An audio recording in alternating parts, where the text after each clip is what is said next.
How do you define the word family? Hey friends, it's Pastor Mike from Fellowship Church. Always love to connect with you midweek for a midweek message. Hope you're doing well. Just know that we love you and praying for you and ready to celebrate Easter with you. Question for you today, how do you define the word family? I want to remind you of a story that I hope you've caught in your reading as we're doing this Lent reading program together. The story following Jesus' crucifixion.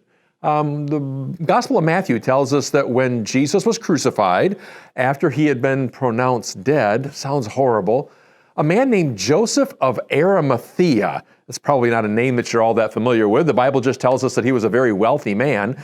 Joseph of Arimathea came and asked for Jesus' body. Well, that's kind of a strange request, don't you think? I mean, it must have been a little awkward for him to go to the authorities and say, hey, that guy whom you executed, can I have his body? You don't hear that every day. Well, Joseph had a plan in mind. The Bible tells us that Joseph had a new tomb. Well, I'll tell you, tombs in those days were expensive. Joseph had a new tomb. He asked for Jesus' body, took the body down from the cross, wrapped it up in some fresh linens, performed the burial process, and then placed it in his tomb. And you might be thinking, well, that's kind of a nice idea of Joseph. At least he saw to Jesus' burial. It's a whole lot bigger than that. Friends, in their day, in first century Middle East, Israel, tombs were owned by families.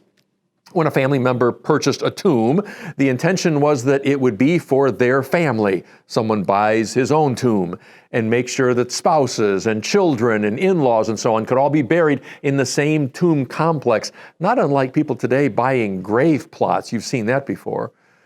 So was Joseph of Arimathea just providing a place for Jesus to be buried? No. In their day, they would have understood that Joseph was saying, he's welcome in my family. I'll make him one of mine.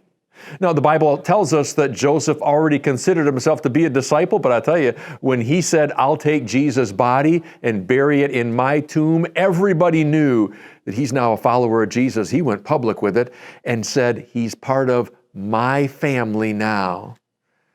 See, friends, that gets me thinking. Sometimes you and I think about the Christian faith. We might think about a series of beliefs. We read our Bible, there's things we agree with, maybe some things we don't, and we think that kind of sums up the Christian faith. Here's what Joseph can teach us. Being a Christian, a follower of Jesus, means welcoming him not only into your heart, but into your family as well. So for Joseph to look at Jesus, he was saying, in effect, I'm bringing him into my family. He died a criminal's death, but I'm bringing him into my family. He's with me now. And that sent a message to everyone who knew about that burial taking place. Does he have a place in your family? And if Jesus has a place in your family, what effect does he have upon your family? Is your family different because Jesus is now a part of your family? Friends, I believe that's what God desires to see from all of us in our relationship with the Lord Jesus Christ. He wants us to bring Jesus into our hearts and into our family. May it be so for your home as well. May your family be different, because Jesus is a part of your family now too. I love the story of Joseph of Arimathea. Friends, I hope you have a great rest of the week. Take care of yourselves. Be safe out there. God bless. Know that we're praying for you. Talk to you soon. Bye-bye.